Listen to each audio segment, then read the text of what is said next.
Hello, everyone, and welcome back to another episode of the Cup Interviews.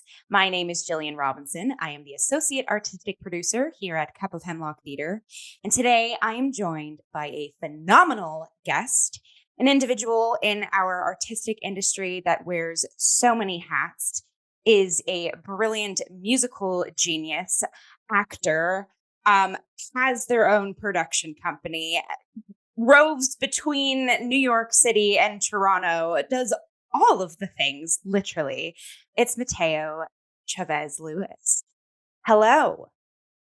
How are you doing, Hello. Mateo? I'm good. I'm good. It's a bright and early morning. I've got my cup of coffee. I'm feeling awesome. I'm super excited to be on this podcast. Jillian, you're such a Yay. pro. Like this whole operation has been so lovely so far. Oh, amazing. Thank you. Thank you. I'm so excited for everyone to hear all of the things that you have going on and upcoming, including us working together, which we'll get into. Um, Great. So as per usual, our little icebreaker to bring us in, Mateo, what's in your cup that you're drinking this morning? See, my thing is that I wish I was a tortured artist who like drank black coffee with whiskey in it and like smoked cigarettes. But I'm actually kind of a basic white girl. So I have this massive Starbucks cup that's the size of my face. And inside of it is a skinny hazelnut latte with blonde espresso. Wow. Okay, love that. Amazing. I'm also sipping on coffee this morning as well. And yes, as you said, rainy morning, but I love doing recordings in the morning because like my window is kind of like partially open and like any daylight comes through and Mm. we usually do these recordings at night. So I'm always like, yes, sunshine, even sunshine behind the clouds, I'll take it. But to help with my cloudy morning brain, I do have coffee as well. Cinnamon coffee with vanilla almond milk. So that's what I have there. And then, Delicious. yeah, I've got some water because hydration station. To kick us off, tell us about yourself. So tell us about Mateo. How did you get into the performing arts industry? The floor is yours, open to, yeah, tell us about you. Yeah, sure. Well, hi, I'm Mateo. It's like mayo, like you put on your hot dog, but with a T in the middle. Um, and yeah, so I got into the performing arts very, very young. My parents are both scientists. They met getting their master's degree together at McGill. Then they had me getting their PhD together at UBC. And then we moved to Toronto because my dad got a postdoc position at U of T. So I have always grown up in a very like brainiac, academic, scientific household. And I somehow, maybe I was switched at birth, I somehow came out of the womb singing and dancing. And when I was 40 years old, my grandparents took me to see a production of The Lion King that was at Mirvish. And it was a bit of a risk to take a 4-year-old to see a big show like that, but I was completely engrossed for the entirety of Act One. Like I didn't even move the entire act. And then intermission came and I couldn't wait for Act Two to get started. So, 15 minutes goes by, 20 minutes goes by, 25 minutes goes by. And then finally the stage manager comes on the intercom to let us know that the actor playing Simba had gotten for the second act, like less than 15 minutes notice, which I had no idea what any of this meant because I was 4 years old. But my grandparents explained to me that like these people do this every day. This is their job. They're human beings who get sick sometimes. Yeah. And when somebody isn't able to do the show, somebody else steps in. And I guess because of that experience, I had this switch go off in my brain that like, oh yeah, this magical thing that I'm seeing that is the most magical thing I've experienced in all 4 years of being alive. These are actually people who are doing this. And I'm people. So I could do this. And so I think somehow, I think whoever that actor was who was playing Simba, I think getting sick at intermission that day changed my life because it really made me feel like I could make theater. And Yeah. this magic that I was witnessing is something that I actually could create. because the people creating it were just humans. Yeah, that's so sweet. I also always say in these interviews, it's so lovely for me because it's also like I get to like know the nooks and crannies and more about the people that I work with and like the friends that have been in my circles. And even just how you mapped out, like I'm pretty sure The Lion King was one of the first shows that I saw as a kid as well. Um, and then my parents are also both science parents. So, Are you and serious? yeah, my I dad's did a not know retired, that about you. yeah, he's a retired general practitioner. My mom's a pharmacist. So so yeah, like it's just so funny, like that We have it's like so I much to talk about after the episode. exactly. Okay, so then where did you go from there?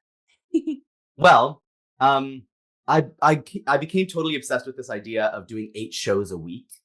Because my grandparents told me that or something. So I tried to do like 8 shows a week of a one-man person production of The Lion King in my basement when I was 4. And I had like a little toy hockey stick that my dad had got me that I used as the so I could do Rafiki, and I played all the roles. And there's videos of me at like 4 years old singing all of the Lion King songs and doing it over and over and over in the basement. So my parents were like, I think we should probably put this kid in theater. We should probably put this kid in drama classes. Something is telling me that this kid should be in drama classes. So I started doing those, the kids drama classes. My claim to fame was at 10 years old. I was Daddy Warbucks in a production of Annie. And then I do my whole childhood. When I got into high school, I did a lot of like high school theater in Toronto. Shout out Main Stage Theater Company. Shout out Bravo Academy. Shout out Etobicoke School of the Arts. Like those 3 places really raised me. And I ended up going to Sheridan College for musical theater. And I ended up dropping out of Sheridan College for musical theater and just kind of working in the industry. And so I really always wanted to be an actor. And that's mostly because actors are the most visible theater makers. When you go to a show, the human beings that you're actually seeing are the actors. And so it's easy to associate the making of theater with being an actor. Mm-hmm. But that's because all the people who are working in all of the other jobs in theater are just not actively visible to the human eye when you go to see a show. Yeah. And so a lot of people start out wanting to be actors because that's what they see. But then as they learn more about the theater industry, they find these little slots behind the scenes that actually resonate with them a lot more. So I always wanted to be an actor. Mm-hmm.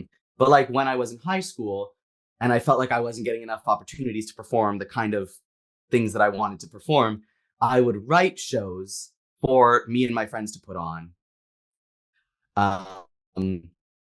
Like I did a 14 concept album for a musical about Rob Ford, because that was when the whole Rob Ford, like mayor of Toronto scandal was happening. So I wrote a musical about that. There was like a really interesting story that I found out about the guy who actually found the videotape of Rob Ford smoking crack. And I became so fascinated in that person's story. So I kind of told that story when I was like 14 in this concept album that I posted online and recorded all the parts with my friends and stuff. So ever since then, I've kind of been writing as well as acting. And I've always loved studying the music and the scores of my favorite musicals. I spent a lot of time, in high school at home in my bedroom alone with my piano. And I always said I was very popular in high school. I had 88 friends because there's 88 keys on the piano. It makes the joke funnier. Yes. I'm going to keep drinking the coffee. I feel like I was a little bit slow on the uptake of that joke, but yes, we're here. Hilarious. Yeah, so I was playing a lot of piano just for fun, kind of. I was writing for fun, but my focus was being an actor. But when the pandemic hit, things kind of took a turn because I kind of realized, first of all, you need to put a lot of your destiny in other people's hands. You don't get to make a lot of decisions about your own career when you're an actor. You have a certain amount of agency in what parts you take and what parts you don't take, but that comes more later on in the career of an actor, and especially at the beginning.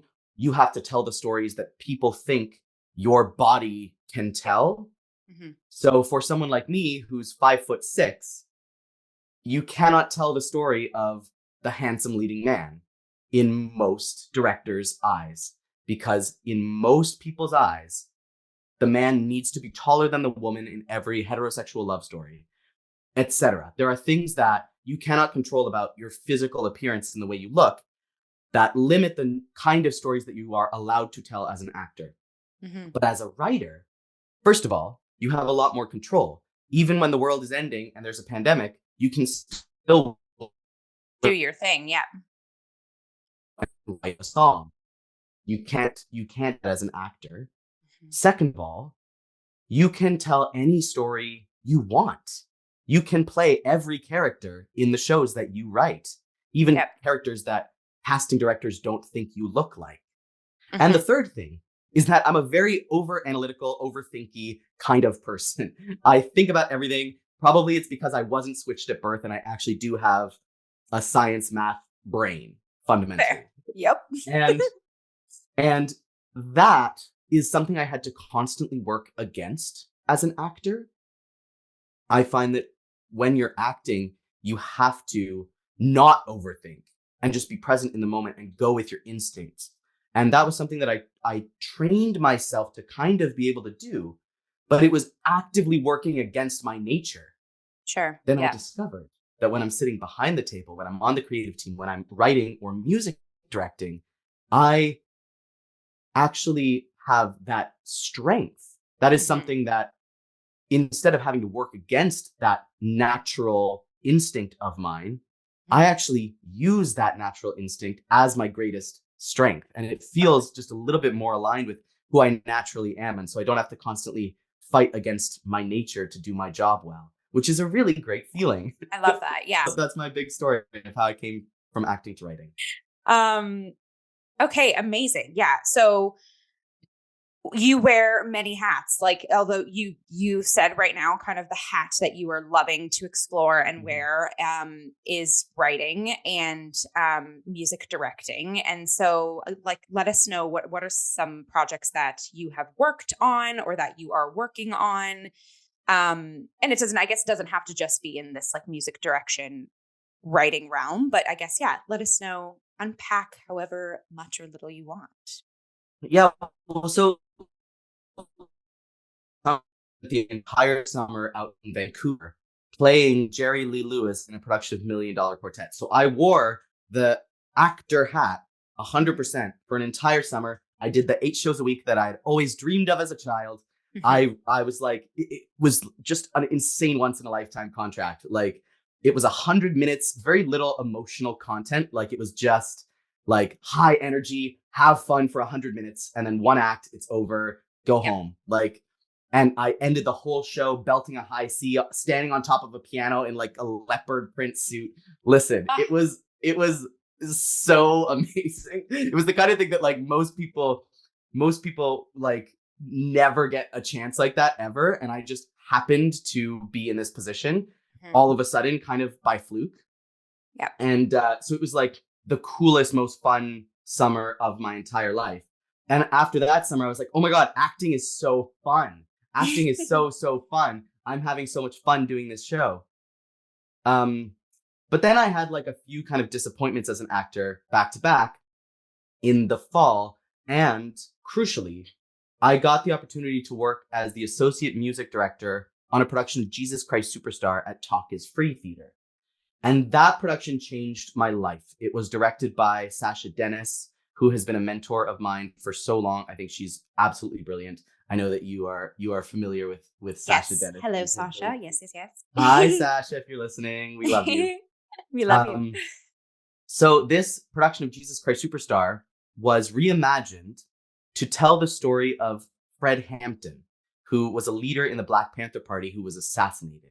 Mhm. And the story is freakishly parallel with the story. There Mhm. was a member of the Black Panther Party who went to the FBI and told them the location of where Fred Hampton would be at this particular time, and then they came and assassinated him. And so this production of Jesus Christ Superstar, we used the text of Jesus Christ Superstar, but all of the visuals told the Mhm. story of Fred Hampton. And that included the cast. So it was this all black cast, this all black creative team. And then my pale ass was also there as the associate music director. And so to get to from these artists, actually, more than one of whom was in that production of The Lion King that I saw, Wow. that when I was 4, that changed my life. Getting Wow. to work with and learn from those people. Um, and also getting to realize that in this position as associate music director, I could totally hold my own with like the absolute like greats in my eyes. Like Yeah. the actors who I had seen on stage in all sorts of big, huge productions and who I had so much admiration for, I realized that they had a certain amount of respect for me as well. And it was kind of a crazy moment where I realized that, like, I can respect myself as a creative a little bit. And I don't Mm. need to feel like a silly little kid who doesn't know what he's doing. Um, there was a moment of like, oh, hold on, am I actually a little bit good at this? In a way that I had never really felt as an actor. I constantly felt as an actor that I had to be proving myself because I didn't feel like I was as good as the great actors.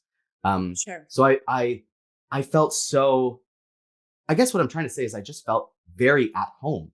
And I felt Yeah. like the things that I had always been insecure about actually became strengths when I was in this position. And I think that when you find the place where everything that is naturally true about who you are Mm. is the most useful Yep. and the thing that is the most needed, that is when you know that you're in the right place. Totally. Um, and doors just start flying open when you commit to that, is what I Yes. really been committing to writing and to music directing. And so in this production of Jesus Christ Superstar, I remember opening night, all the actors were putting on their makeup and doing their warm-ups and getting ready to go out on stage.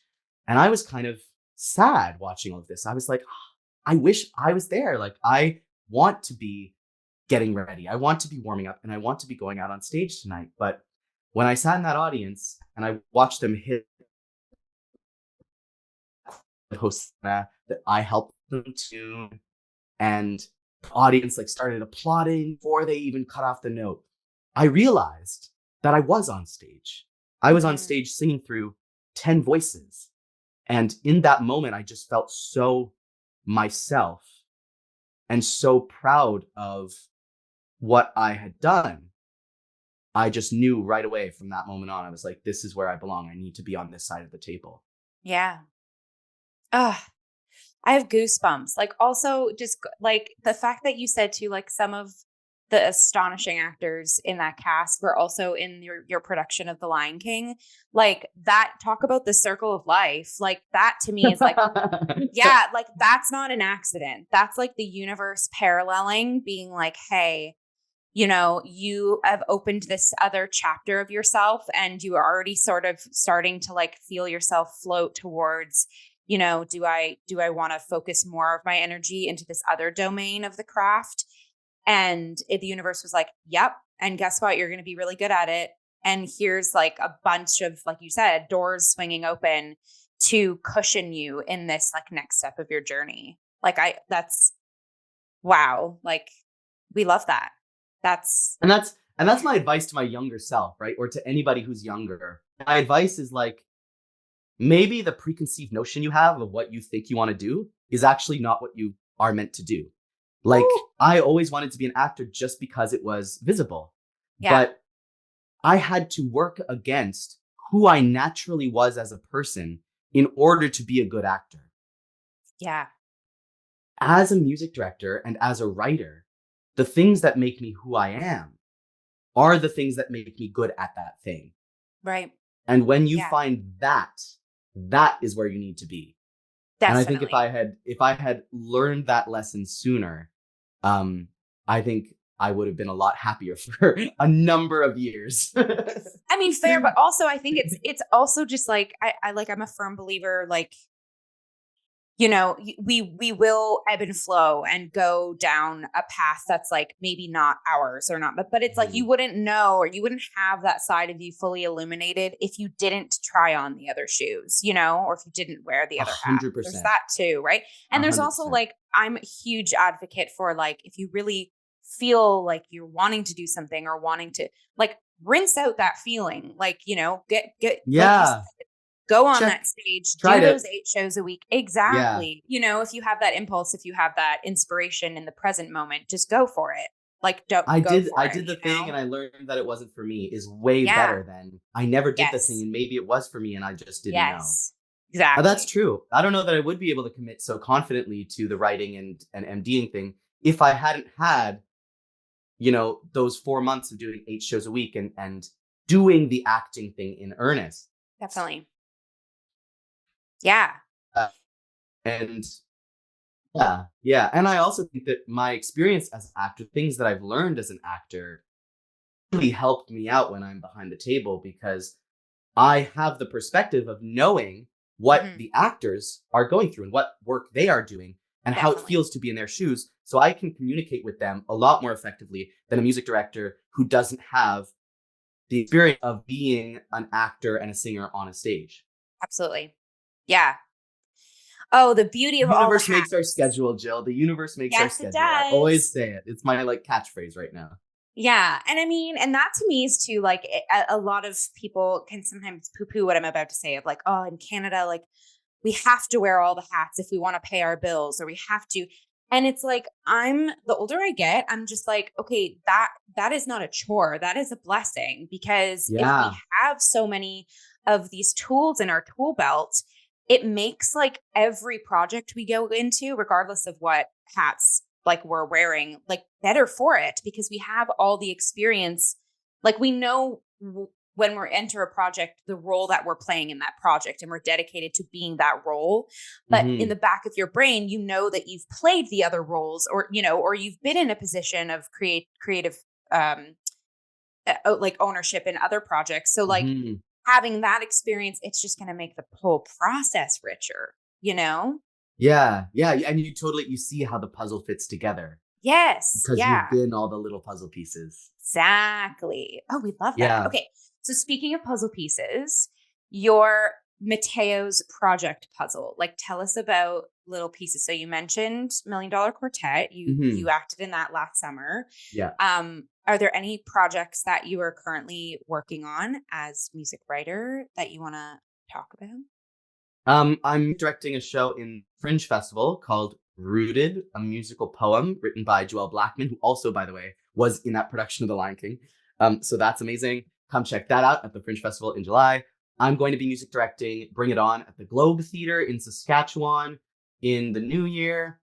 And I'm also, as a writer right now, I have a 30-minute musical that's going up at the Dramatists Guild in like a reading presentation, and that's called The Opening.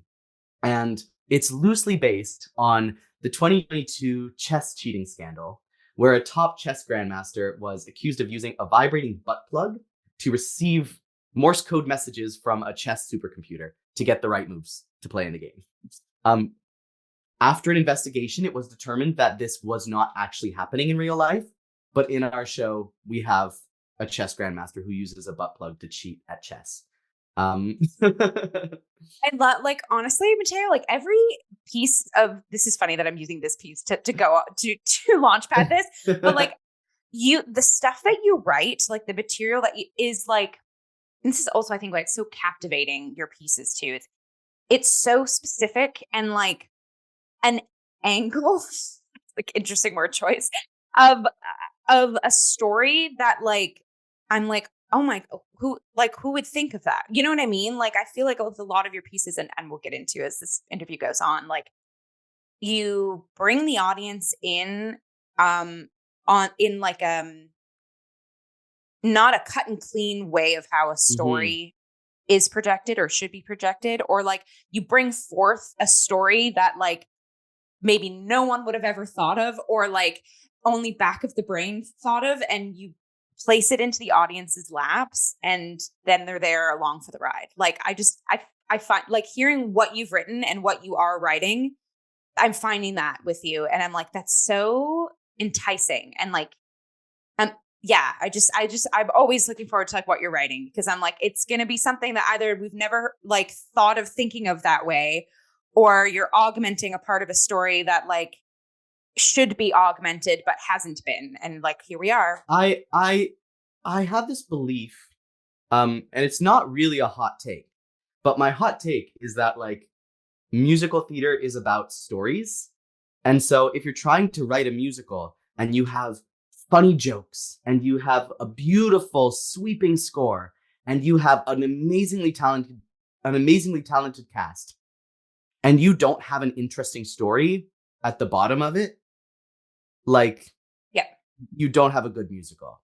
Amen. I think that there's something, I think it's so important, especially in musical theater, because it gets a reputation for being cheesy Yep. and jazz hands, you know, it's especially important. But I think in any storytelling medium, like the actual premise needs to be interesting before anything else. It's Yeah. not worth writing a story about like a young girl like goes through her life and like learns acceptance. Good for her. But Yeah. why am I, the audience, like investing all of this time into this story if it's just the same story as everyone else's life? You know, if Yep. it's just going to be exactly my life put on stage, I can just go out and live my life. I don't have to spend $250 for that orchestra ticket. You know what I mean? But if it's something that is human beings in extraordinary circumstances, if the story itself has some sort of really weird edge to it, and illuminates a universal human truth Yep. in that really unique situation, then as an audience member, I get to do the thing that stories are meant to do, which is to give us, like prepare us for the world in a way. It's why we play as kids, and it's why we continue to play as adults. It's why it's called going to see a play. It's that we're learning about our world as we play. Yep. And stories evolved in human beings for that reason, to teach us things so that we could learn things as if we had learned them for ourselves through firsthand experience, but without the need to actually go through the situation. You know, in proto-hominid tribes, before we evolved to be like human beings the way we are today. Yeah. That had to tell a story and said, don't go down to the river because a little boy once went down to the river and got eaten by an alligator. And that tribe didn't go down to the river. And then there's another tribe that hadn't evolved the ability to tell stories yet. And they went down to the river and they all got ate. So that's why we're here as human beings. Like, stories are a huge part of how we evolve to be the people, to be the species that we are. It's a fundamental part of who we are. And so if there's a story that is engaging, that is interesting, and if it has some fascinating question about humanity that by telling the story, we as the audience can start to learn about and understand on a deeper level, some crazy fact about life, some crazy question about what it means to be a human being in this world. Yeah. If a story has that, else will score. And if it doesn't have that, it doesn't matter how good your music is. It doesn't matter how clever your lyrics are. It doesn't matter how brilliant your cast is. And it doesn't matter how big of a stage you're putting it on. It is just not going to matter in the same way. Yep, absolutely. I've said this to you too, and it makes sense because I know what I'm about to say are inspirations for you. But like Stephen Sondheim, Jonathan Larson, Mateo Chavez Lewis, like those people, I've heard of them. But there is, right? It's like the specificity placed into lyric and book of Sondheim and Larson's pieces as well, and there's a beautiful, like a perfect imperfection to those composers' works as well, because it is showing like the messiness of humans, because we are raw, we are always evolving, we are always changing, we are not beautiful, like, you know, chorus lines tied up like a bow. Not to knock like some musicals, but like I know, like, personally as an artist, I've always been more drawn to like the Sondheim and the Larson pieces, because that's as an actor, like, that's the stuff I want to dig into, because it is, yeah, this like perfect imperfection of like it's embodying, like you said, human universal truths in a very layered, like fragmented way. And I'm like, that's life. Like, that's, like that's how we live our lives. So yeah, and I just being in the room with one of your pieces, which we're going to get into in a second, like it's really refreshing working on works like that, because it's we don't have to figure everything out. Like, it's also illuminating, like doing pieces where you're kind of just left with a moment, and you're left with the feeling of everything in between, and not necessarily knowing your answers, the nuance. Exactly. um it's almost, I even find too, like as an actor, like existing in that liminal space is more rewarding as the artist sometimes than like existing in a definitive place, like those projects are fun as well. And there's room for those as well. But I don't know, there's just a macro, like growing, all encompassing feeling by working on works that we're talking about right now. And I think there is something to be said for entertainment and spectacle and all of that. But I think that anybody who believes that entertainment and spectacle is enough actually doesn't look at the history of musical theater. The shows that get reputations for being kind of cheesy and over the top and just, quote unquote, just entertaining, if they are successful, usually it's because they actually tell an interesting story in a way that is flashy and fun, but the story at the heart of it is actually interesting. I think of like Mamma Mia, which is actually, like, at its core, a story of like a woman coming to terms with her past and like navigating what is actually kind of a difficult situation. There are these three men, and she doesn't know which one is the father of her child. That is a really interesting story, and told in a dramatic way. That story would be very similar to Tommy Rhodes, which we're going to talk about. Yeah. But instead, it's told with like the music of ABBA and sequins and everything. So it's like flashy and it's fun and it's a great night out. But if there wasn't that central, interesting story at the heart of it, Mamma Mia would not be as successful as it is. Yeah. That's what I think anyways. And same with like Wicked. Wicked is hugely spectacular. But the fact that Elphaba flies at the end of Act 1 is not the reason that Wicked is successful. The reason Wicked is successful is because Elphaba flies at the end of Act 1, and you're so invested in her character and the friendship that she has with Glinda that when she flies, it is not only spectacular to watch, it is actually incredibly moving. Yeah. And that is why Wicked is successful. Definitely. Oh, I'm getting emotional. I'm getting goosebumps. I always get emotional talking about which is a great segue because I'm so freaking passionate about it. I know. Well, yeah. I mean, that's the thing. You and I could geek out over art and why we do what we do and how we do what we do for eons. Like, I feel like this could be 100%. Like an interview, part 1, part 2, part 3, part 4, part 5. Yeah, literally. If we really wanted to. But this is a beautiful emotional segue into Tommy Rhodes, which we're going to just take a grounded moment for, because Tommy Rhodes is a piece that is happening this June at the Red Sandcastle Theatre. June 1 and 2 are preview performances, and then we run the sucker at the end of June 18th to the 22nd, which will pop all the details below.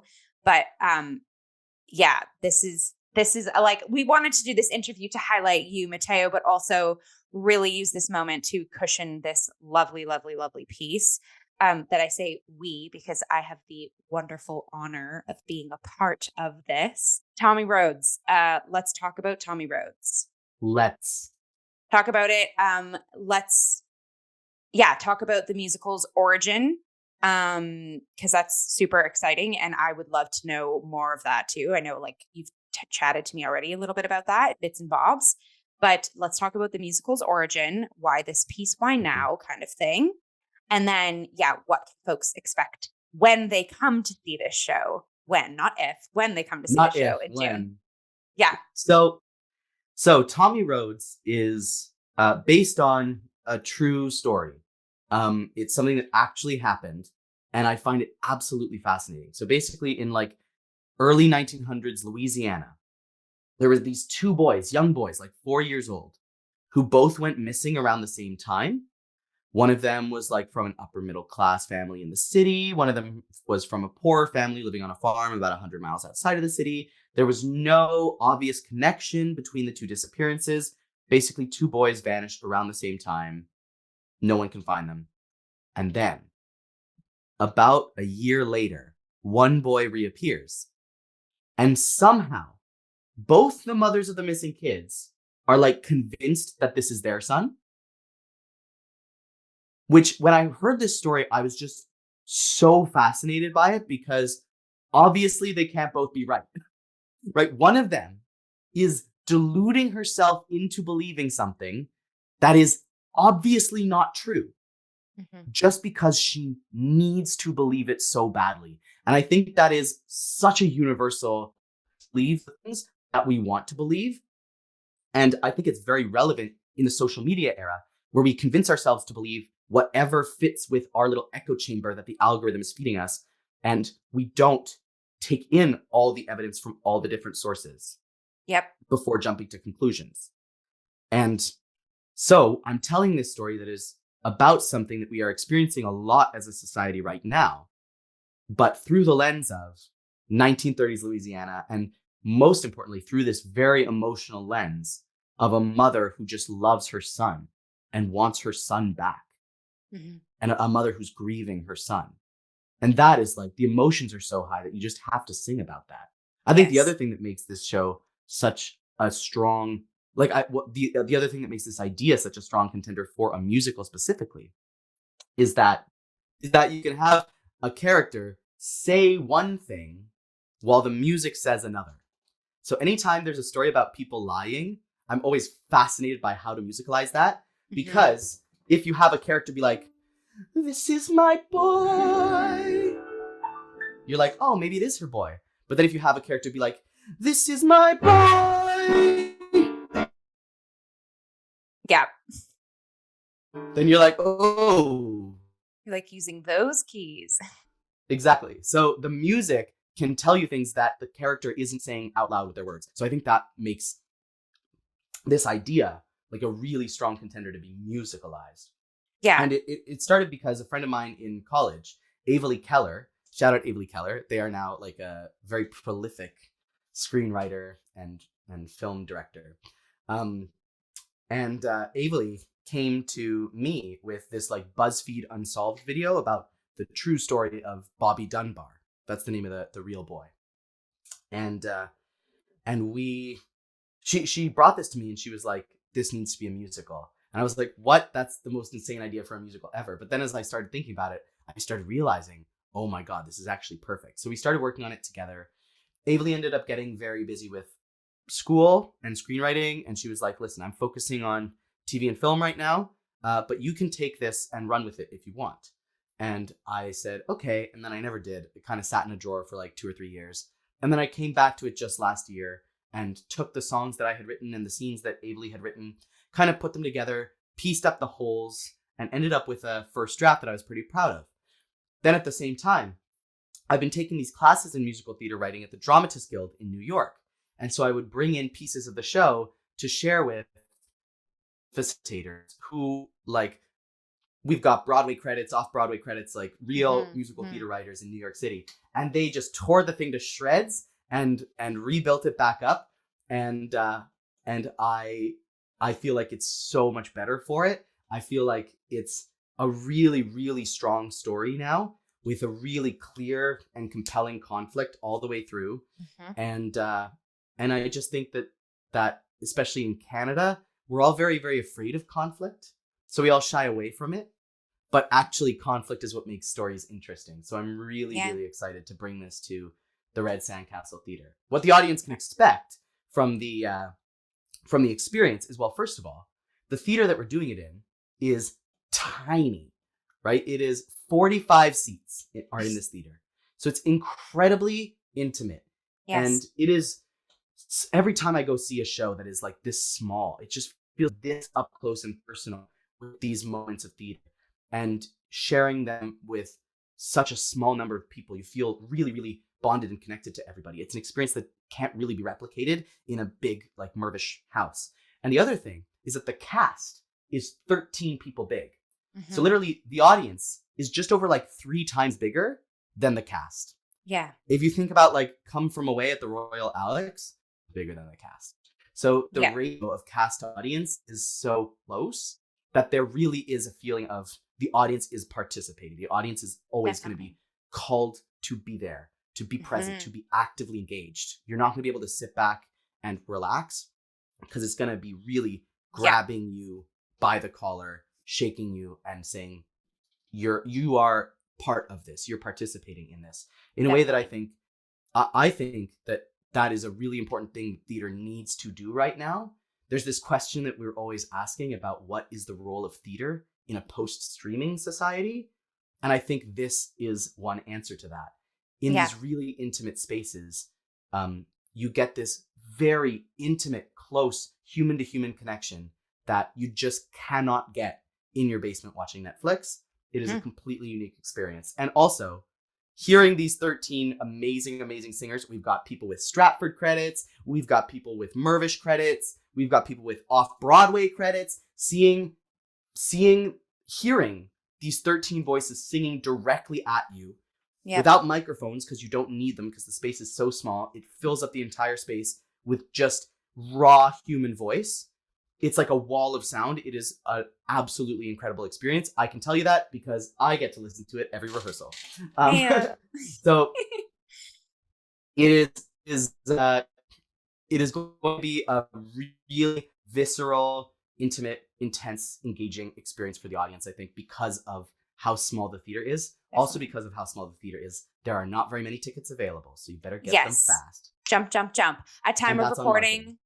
Yes. At time of recording, we're pretty much over a third sold for our previews. And by the time of this episode released, like, we're probably almost sold out, which is amazing. And then the end of June, join us. So I play Leslie Rhodes in this. I play this. Yeah, you do. Who goes through this journey. Again, talk about journey. Like, 2 years ago, I had no idea the Red Sandcastle existed. And then all of last year, I pretty much did every show, every contract I had in that space. And so finding out that this show was also in this space, there was an element of like, oh my gosh, that's my home. Literally, one of my castmates from the puppet show I did was like, do you just live at Red Sandcastle now? I'm like, yeah, I guess so. And it is such an intimate space. And this show is, like you said, so visceral and so raw and so emotional. Like, everyone bring your Kleenex, because even just like the ferocity that this piece is in that space, it's literally going to feel immersive. And I always am told to turn my microphone down or off when we're mic'd. So your girls get loud in that space. But listen, Jillian has like 3 big songs in this show. She sings the crap out of them. Honestly, her performance of one of those 3 songs is worth the price of admission alone, in my opinion. She's absolutely unbelievable in this role. She's an absolute force to be reckoned with. Everybody come see Jillian, starring as Leslie Rhodes. Thank you. This is it's been like such a joy working on this piece. Because kind of like going back, encapsulating everything we've talked about, and like how you write your musicals, and, you know, universal truths, and like working through and the perfect imperfections, like this, I know, like, all the table work we've done so far on this piece too is, I love working on shows where like the table work never ends, and it's always present, because especially when you're working on a show that like the theme is finding yourself or figuring out and constantly questioning right and wrong. Like that to me, like form wise, just makes sense.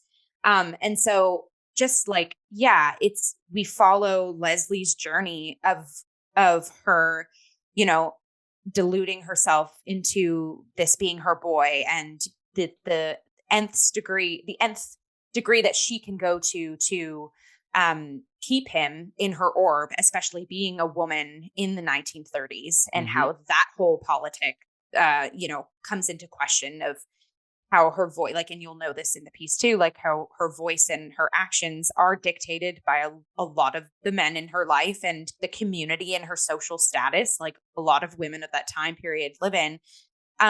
But then, like, I know, like the table work we just recently did, Mateo, like with Bella playing Frances, our other mother, like there's so many layers of that too. And like, this is Leslie's story too, but also like Frances, it's her micro story as well. And it's like these women, it's fascinating. Like, it's just, and I feel like we're constantly with this team too. Like, everyone is so talented and so passionate. And even in our first read, I was like, every single person in this room, like, is the perfect stencil for the blueprint that is this piece, know, and the chemistries were already so there. So just like hats off to you for assembling the Avengers that is Tommy Rhodes. Like, thank you. Like, listen, a lot of it was total serendipity. Like, somebody was gonna do it and then dropped out, and then I found out that somebody else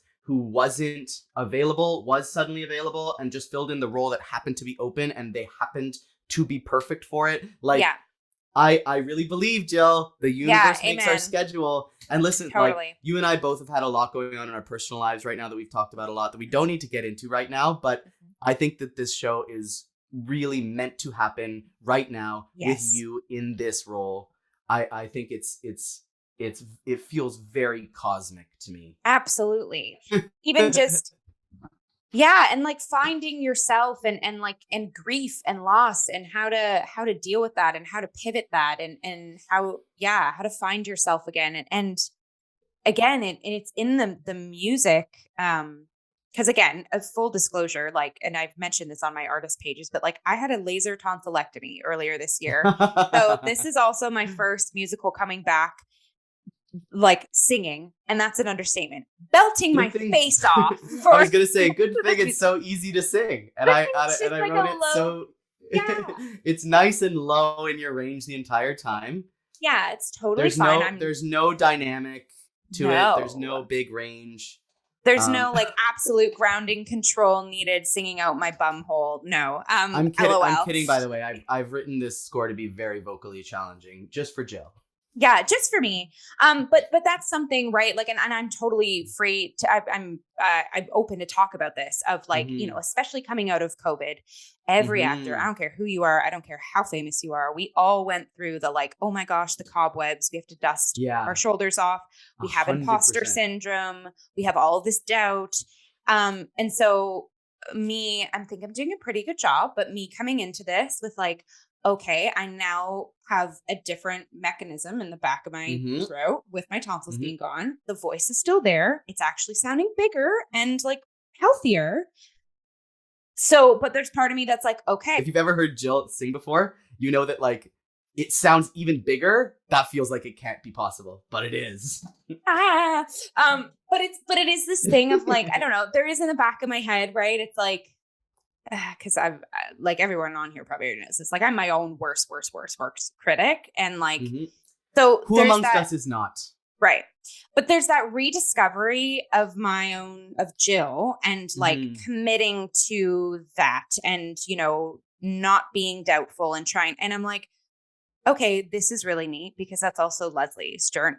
Like, she's steadfast in figuring out what is her truth. She's steadfast in standing her ground and finding her voice, right? So it's like, that's been like a lovely playground actor moment of like, instead of like, so reason I'm bringing this up of like, thank you for gifting me with this role, because I also think universe wise, like, this is a character that is like, we're now in your actor journey where you are using all of Jill. And so if Jill is thinking these things and feeling these things, well, guess what? Leslie is too. And like the character's already written that way. So it's like this marriage of, and I think you said it the other day and I was like, whoa, you're kind of spot on.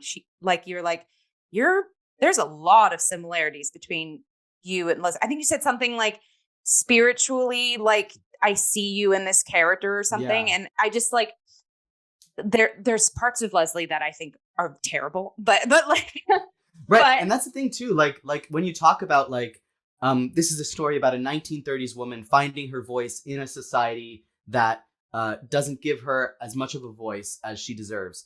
Like something that Avery and I really loved about the story when we first started working on it is that like, yes, it is about like a strong woman, but it's also really, it's about a very flawed woman. Yeah. And I forget who it was who said like I'm a champion for like women's rights and women's wrongs in theater. Like I forget who it was who said that to me with regards to this show specifically. But that's what I find fascinating about it is that it's a strong, it's all of these strong female characters in this society that doesn't give them a voice, but also like they are not like the one-dimensional, like, I'm a badass. Yeah. They are just as flawed and human and complicated as like most male characters are written to be. So I that's something that really drew me to this idea when Avery pitched it to me in the way we were doing the arc of the story, who the characters were. Yeah, totally. Like, so at time of recording this interview, like we are deep into rehearsals. We're rehearsing at the attic space out in the East, which has been so super lovely. Shout out. And then we're going to pop this sucker up and it's going up at the Red Sand Castle in June.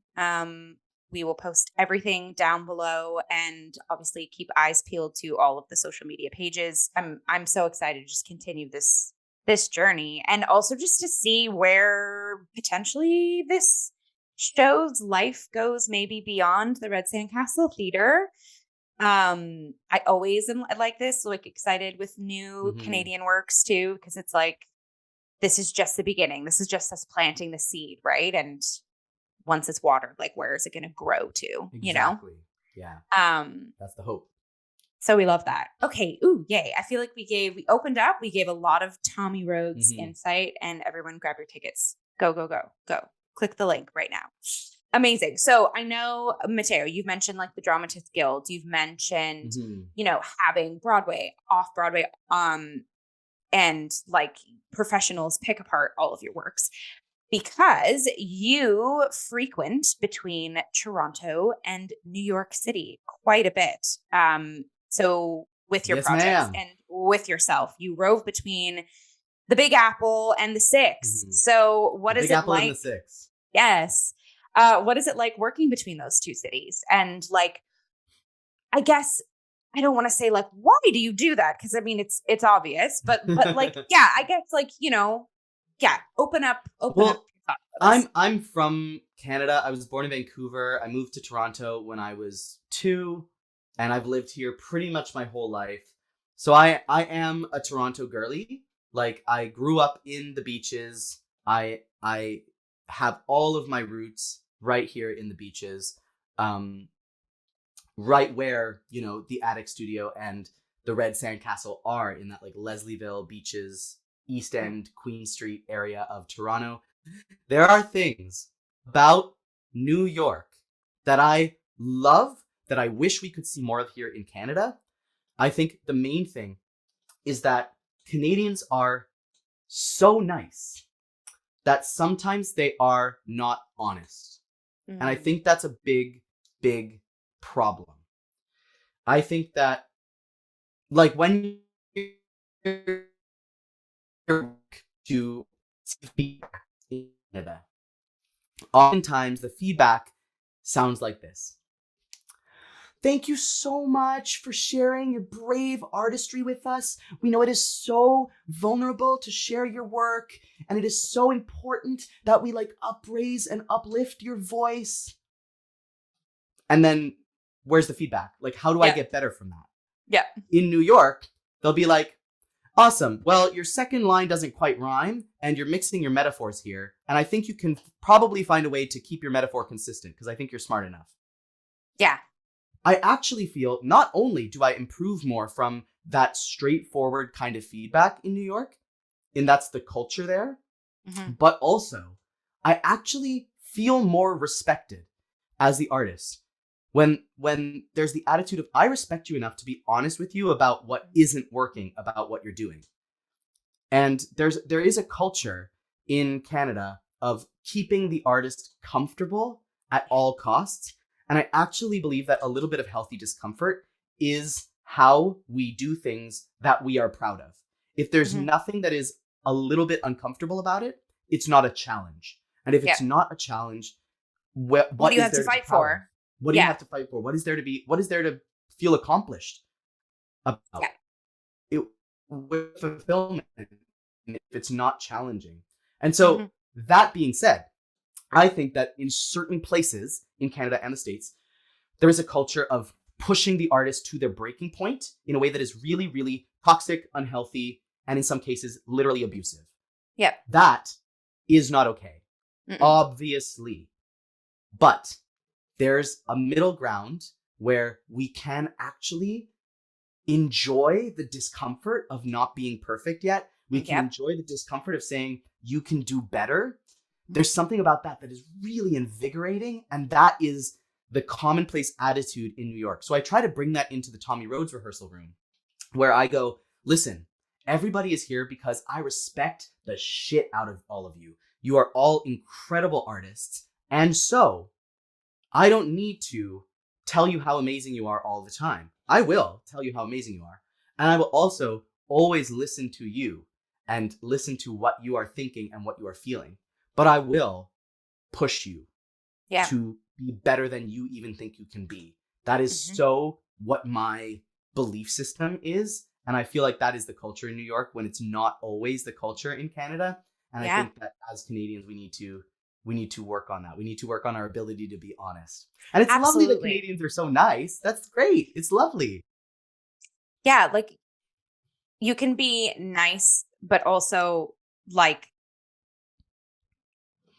grow at, I hear growth when you're talking about all of this. Yes, it's like 100%. We always, as artists, regardless if you are the actor, if you are the director, the music director, the choreographer, no one reaches a peak and then that's it. It's like we're always growing. We always need to grow. We always need to evolve. And like, guess what? Growth is uncomfortable.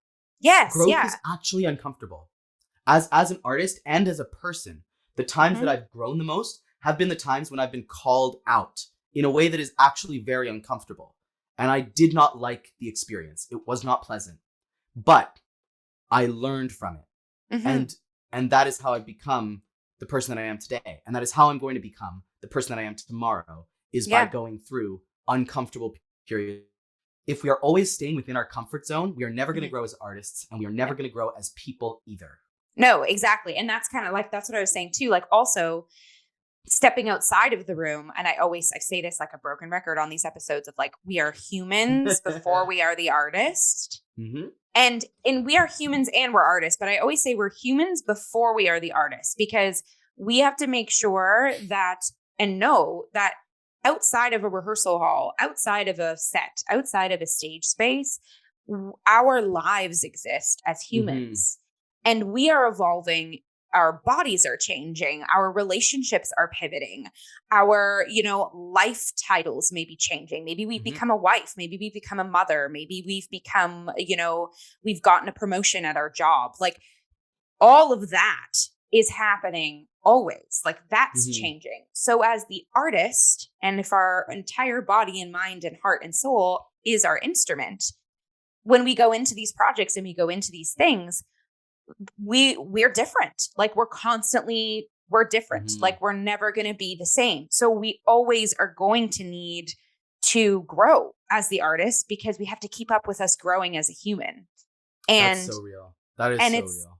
Yeah. And it's like, and so that's like, every story is going to require something different of you. And there's going to be different parts of you that are required for that story.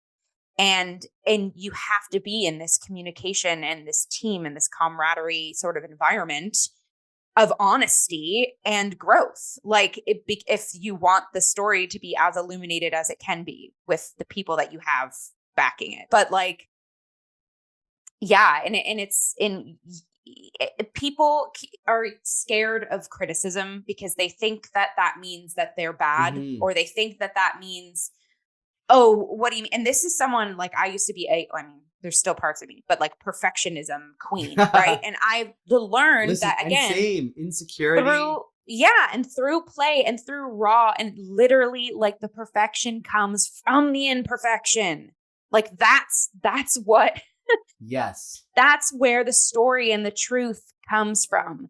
And yeah, and it's like if you're not open to hearing people help to cultivate that, especially outside eyes, and you're not open to figuring out nooks and crannies that weren't just prescribed in your own brain, then the character that you're backing isn't going to be a living, breathing network of a person, because you've shut that off, or you're not willing to be vulnerable. I think that's also where you say, like, you know, it's uncomfortable, these moments of change and growth. Yeah, because it's also in those moments that you're your most vulnerable. And like vulnerability can be scary, but like that's where truth and love and all the big themes of humanhood exist. And if we want to put on good, grounded stabs at art, we have to be willing to go there. And that's the thing, is if we want our art to an audience, I not believe that art is for the artist. I don't believe in that. I believe that there's value in you having art as a hobby for yourself. I believe that there's value in that, and that's valid. But when we are charging money for a ticket to come see something, when we are selling our art to other people and they are exchanging their hard-earned dollars under late-stage capitalism in exchange for our art, I believe that we have a responsibility as artists to offer something of value to the audience. Yeah. It's not about us, and it can't be about us. We have to take out our own ego. We have to take out, these are the stories I want to tell about myself. We have to take out, these are the things I want people to think about me. We have to take all of that out of the equation and just say, can we devote all of our emotional energy, can we devote it to telling a story that's going to seriously impact people's lives, that is going to be of value to them, that is going to make them think about things in a way they've never thought about things before, that is going to give them an experience that they couldn't have anywhere else, that is going to be for them, that is going to change their lives in a positive way. And I'm a person who consistently, every time I've gone through a difficult period in my life, the thing that has saved me, and every difficult period in my life, is tied to a different musical or album or movie or novel. There's some great work of art that has helped me through exactly the difficult thing that I'm going through in that moment, and has made me think about things in a different way. We as artists have that power, and with great power comes great responsibility, as they say. So we need to be not thinking about like our own ego, even though it is hard to separate yourself from your work because it's so personal. It is very easy to allow your insecurities to get in the way of you pursuing that greatness. But I think that greatness in art is of value to the people who are getting to witness it. And I think that we should be striving for that level of greatness because of how powerful it can be in the lives of the people who witness it. And I think it is the greatest medicine. It is the thing that makes being alive worthwhile to me. Yes. And we should be pursuing that. You literally took a phrase right out of my brain. Of you just said of them witnessing it. Because like my whole thing, like a mantra that's important to me as the actor is like an audience is there to bear witness. Like, and it's so funny you said like witness that, like, because I feel like there, especially, you know, coming out of COVID, the safe haven that is liveness is like so illuminated now, because we were forced to not be in community with others. We were forced to not be in this audience to stage proximity. And to me, even more so, that's always been super important to me, of like, as the vessel, as the human that's on stage telling the story, like your responsibility is to do that so the audience can bear witness and the audience can be impacted. And even more so now, I'm like, there is an charged longing and like, what's the word I'm looking for? Like, lustful is the wrong word, but like something like you're so literally on the edge of your seats as the audience and the actor.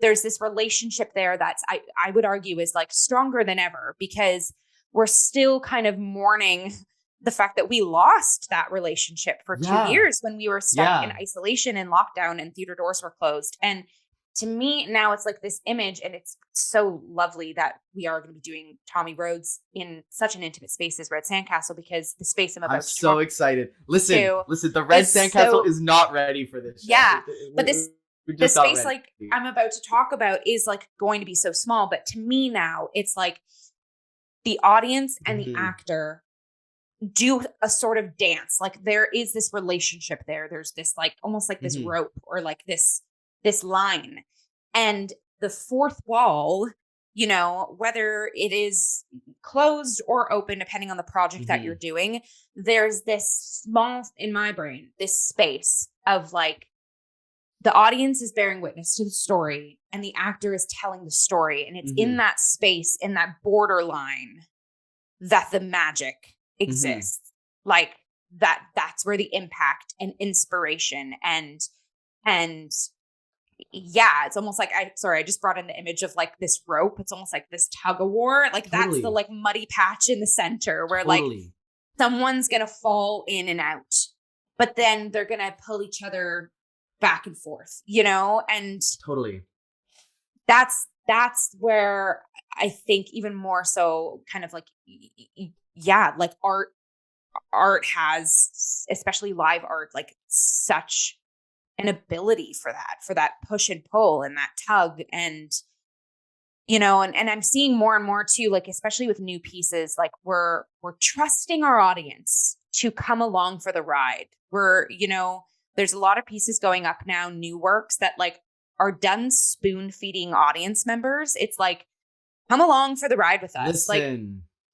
Like you know, I love that. I love that we're starting to see that in works of trusting our audience to just come along for the ride, you know? And that's why I love stories like Tommy Rhodes, which are so full of nuance, where like this lead character is deluding herself about the identity of this boy, and she's actually taking this boy away from another mother. But at the same time, she is acting on what she believes to be true. And she is also a mother grieving her own son. And can we find the ability to hold two things at the same time? Can we be sympathetic towards her grief and also critical of the way that she's treating the people around her? Can we have both? And in social media era, where everything is like one word headlines that are designed to grab your attention in 6 seconds or less, it is very hard to hold two truths that are conflicting at the same time. But that's actually how the world works. And I think that art is like the antidote to the black and white thinking in social media right now. And shows like Tommy Rhodes are hopefully the thing that is going to help the audience like work that muscle of holding two truths at the same time in their heads. And I think that if we were all able to do that on social media, we wouldn't be feeling the divisiveness that we're feeling as a society right now. Definitely. I love it. It's like, almost like it's like having from like a just scaling it down to like theater terms. It's like we live in an era now where in the flip of a switch and the snap of a finger, you can be both the protagonist and the antagonist. Exactly. Yeah. Maybe those two things can be true at the same time. And like, I cannot believe that is a hot take right now, but that is actually a hot take. Yeah. So that is what Tommy Rhodes is about. It's about everything in between. Everything in between. We can't just sit back and tell people a nice story. We have to involve them and really make use of the superpower that theater has that no other medium has, which is the live aspect.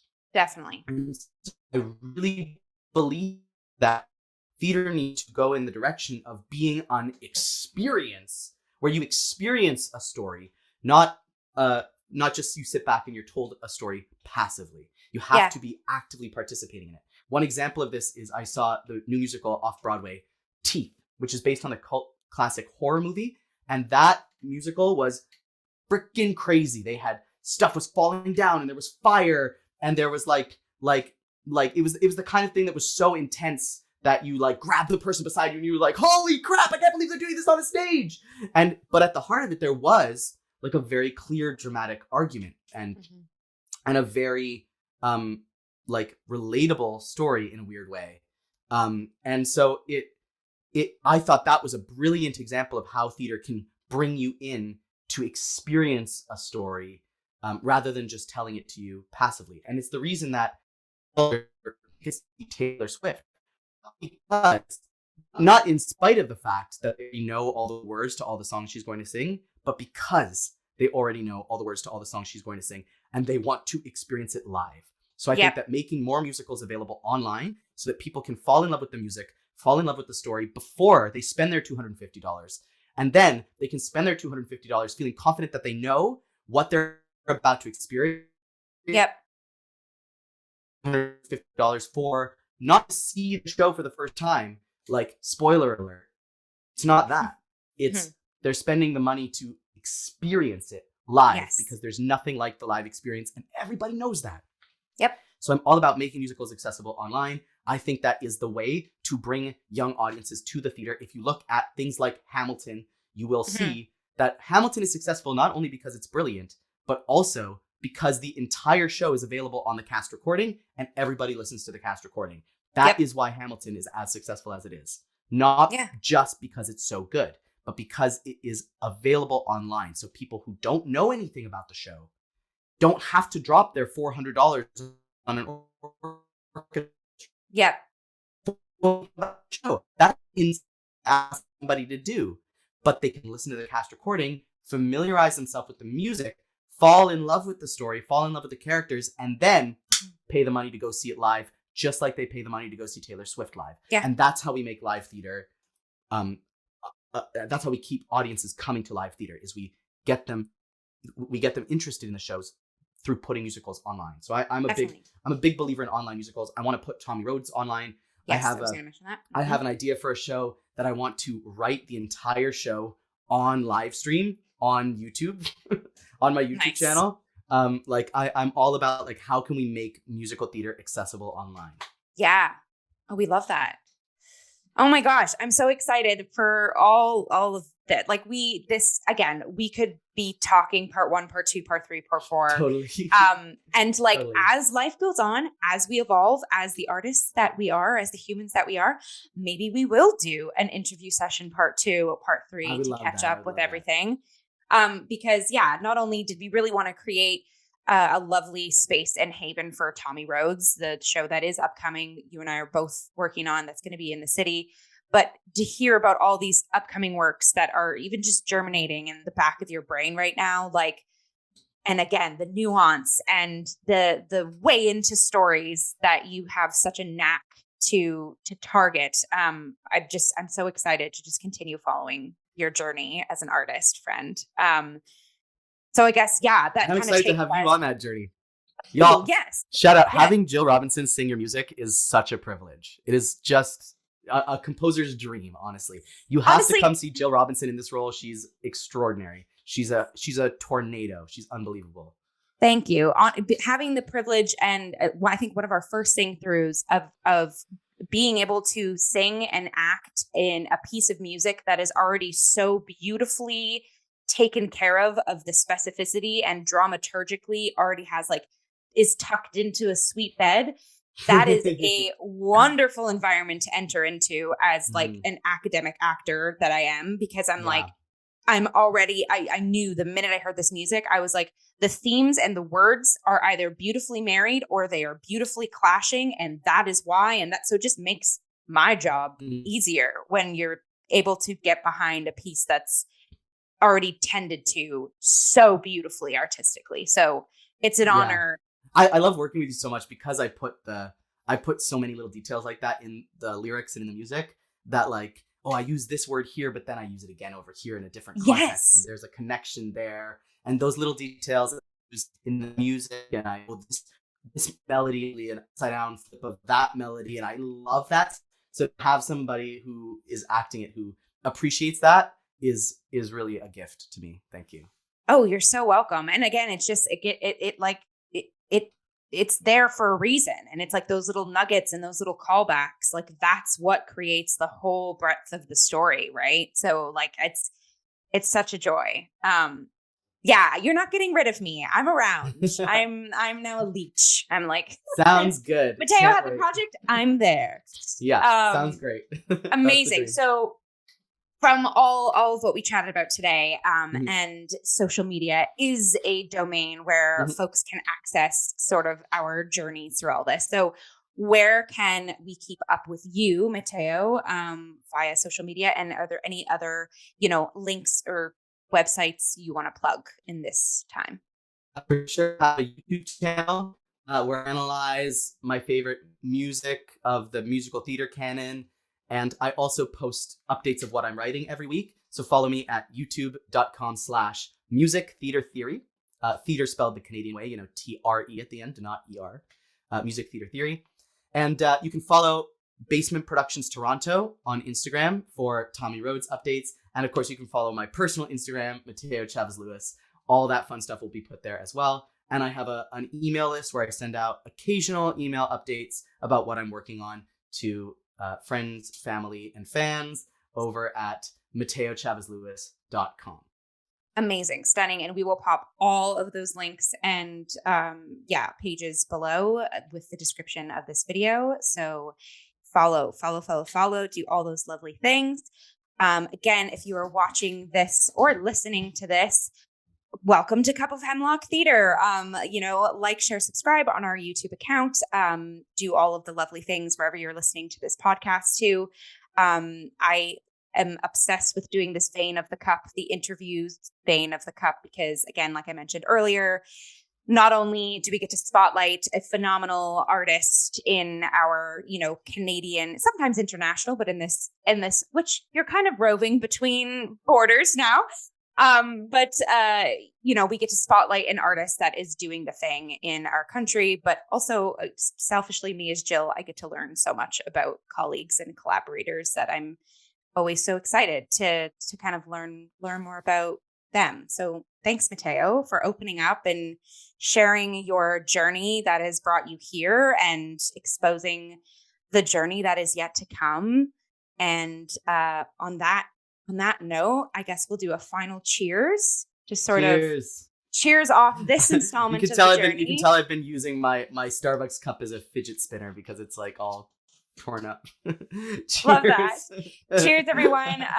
Get on out there and come see Tommy Rhodes at Red Sandcastle Theatre. And there's the ticket link. The ticket link for Tommy Rhodes is tinyurl.com/Tommy Rhodes Tix. Very easy. Amazing. Tix, TIX. We will put that down below. So yeah, thank you so much for tuning in. Mateo, thank you so much for being on here.